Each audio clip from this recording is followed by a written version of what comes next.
Assalamualaikum warahmatullahi wabarakatuh. Ini kita tanggal awal Desember ini. Ya, Awal Desember kedatangan Dayoh dari tamu dari Kalimantan Timur, Kabupaten Berau. Kabupaten Berau. Ya. Dari Kalimantan Timur ini jauh-jauh. Ini sudah lama animo porang ini sepi. Karena ya wajar sepi karena harganya jatuh. Ini dengan Mas siapa? Mas Abdul Aziz. Abdul Aziz. Alamatnya? Sama. Ya. Beru. Berau ya. Kalimantan Timur. Masih ya? Ya. Bisa ngomong Jawa ora, Mas? Ya ora iso. Ora iso. Asli sana berarti. Iya. Asli Kalimantan. Ya, gitu. Ini dulur-dulur dari Kalimantan datang kemarin dan kebetulan kali ini datang ke tempatnya Pak Poh yang mana ngabarno porang ijik apa ora kan gitu. Porang masih apa enggak gitu. Iya. Gimana kabarnya porang untuk Kalimantan masih lanjut atau Lanjut. Insya Allah kalau kita di Kalimantan masih lanjut, sekaligus juga kita kedatangan kami ini mau mengetahui keberadaan porang ke depan bagaimana perkembangannya. Kemudian kalau kita hanya dengar di YouTube, di medsos mungkin kurang ini ya, sehingga kita kedatangan kita ke sini kita mau konsultasi langsung dengan petani-petani porang yang ada di Kabupaten Madiun, di Seraden, Kecamatan Seraden ya, yang sudah lama berkecimpung di pertanian budidaya porang. Ya, kami cukup banyak berbincang dengan teman-teman di saudara-saudara kita di sini. Sebenarnya porang ini salah satu komoditi yang menurut pemerintah adalah salah satu komoditi unggulan untuk masa depan, karena porang ini sudah bukan lagi merupakan kebutuhan hanya di Indonesia saja, bahkan yang banyak ini malah kelihatannya mendunia.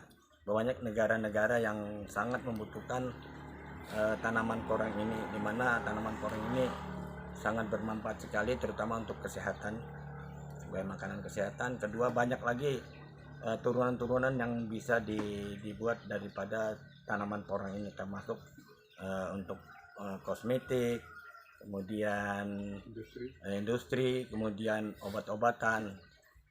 Nah, sehingga porang ini kelihatannya untuk masa depan petani-petani kita ini ya masih bisa kita lanjutkan.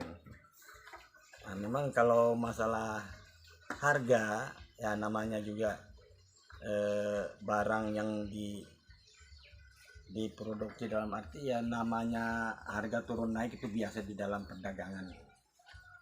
Nah, mudah-mudahan bagi teman-teman yang ingin gabung menanam porang silakan, ya yang mau juga mengembangkan komoditi lain juga silakan. Jadi tidak ada di sini istilahnya memaksakan supaya masyarakat semua harus berkebun porang, karena banyak komoditi lain juga yang dibutuhkan oleh kehidupan kita, yang sudah seperti padi, jagung, kacang kedelai, kopi, kakao, itu juga banyak dibutuhkan. Cuma untuk saat ini ya porang ini kelihatannya memang bagi petani, terutama porang ini tidak ada penyakit yang seperti tanaman lain yang bisa dimakan oleh binatang, umpamanya hama babi, hama tikus, hama landak, nggak ada. Nah, sehingga tanaman ini dan mudah tumbuh, dan di mana saja tanahnya, bagaimana saja tanaman porang insya Allah bisa tumbuh. Nah, jadi kami di sini untuk diskusi dengan teman-teman petani yang ada di sini, apakah di Kalimantan juga, terutama di Kabupaten Berau, kita bisa mengembangkan tanaman porang ini demi untuk menambah perekonomian dan kesejahteraan masyarakat petani kita. Makanya kami kesini memang untuk Kabupaten Berau, khususnya Kalimantan Timur. Untuk saat ini banyak petani-petani yang juga ingin mengembangkan budidaya porang, namun di daerah kita belum ada terutama pabrik. Kedua, pengepul yang bisa menampung hasil daripada petani belum ada. Nah, mudah-mudahan kedatangan kami di daerah Pulau Jawa, khususnya di daerah Madiun, di kabupaten-kabupaten di Nganjuk. Nah, kemudian ini saya sekarang berada di Seraden, di mana Seraden ini adalah salah satu petani yang istilahnya pemula di Seraden yang sangat berpengalaman sekali tentang porang. Nah, mudah-mudahan dengan adanya pertemuan dengan teman-teman segini, mudah-mudahan juga di daerah kita bisa kita kembangkan. Dan kami berupaya juga bagaimana supaya kita bisa kerjasama dengan pabrik-pabrik yang ada di Jawa ini. Nah, kita juga mengharapkan dari teman-teman yang di Pulau Jawa yang sudah berpengalaman, apalagi yang sudah punya nama atau apalagi yang sudah punya pabrik, mudah-mudahan beliau bisa juga mengembangkan ke daerah kita untuk membuat pabrik di Kalimantan Timur. Ini porang cerdas Indonesia. Ya. Nah, ini beliau ini juga berpengalaman sekali. Ini Pak Martono, Pak. Pak Martono ini ketua daripada kelompok tani porang yang ada di Seradan. Nah, dan beliau sudah banyak bercerita tentang masalah pembudidayaan porang. Nah, insyaallah kita sudah banyak mendapat wejangan-wejangan dari beliau.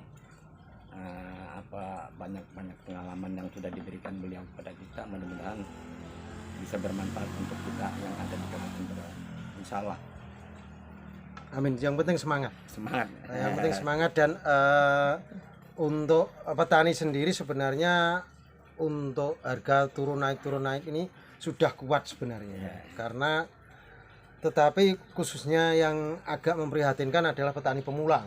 Petani pemula itu beliau itu kan baru mengenal porang dengan animo yang ditawarkan secara market kan luar biasa, termasuk dari bibit dan sebagainya, operasional dan sebagainya. Terus dengan ketika mau panen perdana tapi sudah menghadapi siklus porang yang memang di luar dugaan gitu loh. Jadi untuk dulur-dulur yang ada di Berau, manfaatkan lahan yang ada aja. Jadi nggak usah nyeting sesuatu yang terlalu baik, tapi minimal untuk saat ini ya minimkan operasional dan juga untuk perawatan juga agak diminimkan sedikit agar biar ada hasilnya gitu. Karena kemungkinan harga nanti semakin stabil walaupun ini sekarang ini kan masa peralihan gonjang-ganjing kan gitu ya. Masa pemulihan. Ya pemulihan dari adaptasi lah istilahnya. Adaptasi. Dan seiring berjalannya waktu juga kebutuhan industri baik itu untuk food, makanan maupun industri yang lain kan juga semakin diberdayakan. Bahkan kemarin saya dapat istilah ya sharing, Mas. Sharing itu dengan bikin pabrik yang bikin makanan ternak itu loh. Untuk khususnya sapi. Itu ternyata sekarang juga menggunakan glukomanan yang kualitas jelek. Maksudnya glukomanan yang kelas 2 lah. Yang kelas 1 kan untuk konsumsi manusia, yang untuk ternak itu yang termasuk dicampur polar dan sebagainya itu. Karena kan ternak sapi pakai pakan tuh. Macam pelet gitu loh. Ya, hasilnya seperti itu. Dan mungkin dengan pengembangan seperti itu nantinya juga kebutuhan porang tidak hanya untuk konsumsi manusia saja gitu. Terima kasih atas kedatangannya dulur dari Kalimantan, khususnya Berau ya. Iya. Kalimantan Berau, Kalimantan Timur. Dan memang kita juga ada grup PPCI Kaltim Kalimantan Timur ada, Kalsel juga ada, tapi karena porang seperti ini ya grup WA juga agak lesu gitu. Kaltara juga ada. Ya, Kaltara anggotanya ada tapi grupnya belum. Belum. Begitu dulur, semoga informasi ini bermanfaat. Yang masih yakin dan konsisten dengan porang lanjut mawon. Tapi kalau yang sudah ragu silahkan balik kanan. Seperti dikatakan tadi kan nggak ada pemaksaan.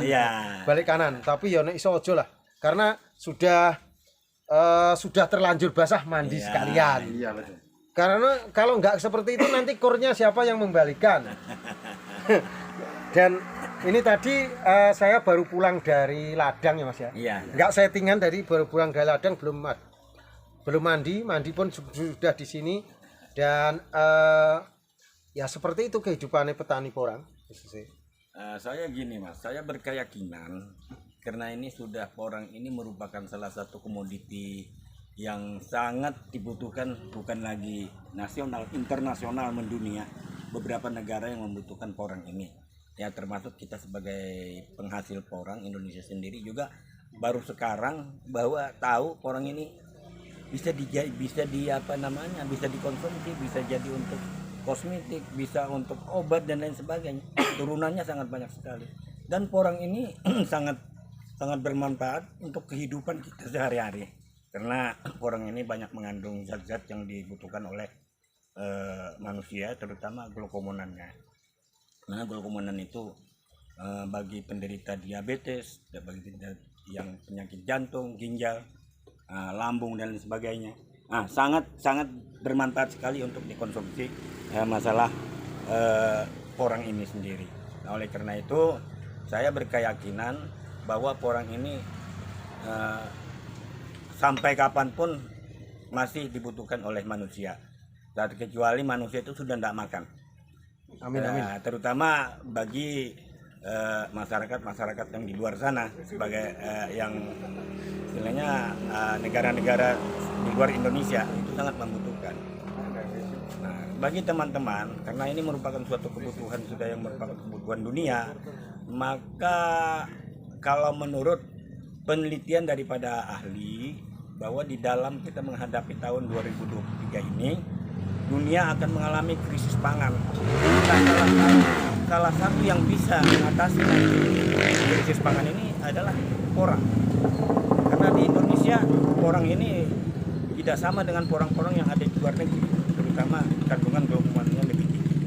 Nah, ini yang perlu kita harapkan, mudah-mudahan kedepannya di tahun 2023 ini harga porang dan kebutuhan porang makin meningkat. Amin. Alhamdulillah, kita sama-sama berdoa mudah-mudahan dengan adanya porang ini petani-petani yang ada di Indonesia juga bisa terangkat perekonomiannya dan kesejahteraannya.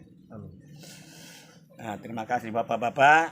Nah, inilah yang kami pada hari ini, hari Sabtu, kami berkunjung di Kecamatan Seradan, Kabupaten Madiun. Kebetulan ketemu dengan pakar petani porang. Nah, kami banyak berbincang dan dapat masukan. Dan beliau tetap semangat untuk mengembangkan porang di daerahnya. Insya Allah tetap semangat. Karena jalan hidupnya dan jalan rezekinya dari porang. Ya, amin.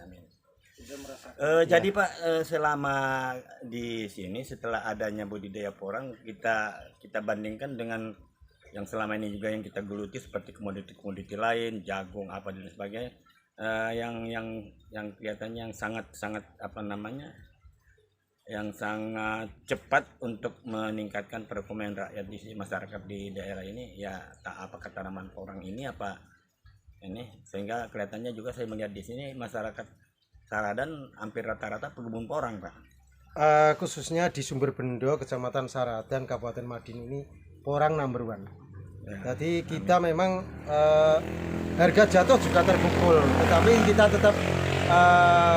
tetap konsisten di jalur porang. Karena ini ada sedikit panenan porang gajeng atau porang dari bunga spora. Demikian tadi dayuh dari Kalimantan Timur, dari Kabupaten Berau. Semoga ulasan ini bermanfaat. Petani itu bebas, petani itu cerdas. Wassalamualaikum warahmatullahi wabarakatuh. Suwun.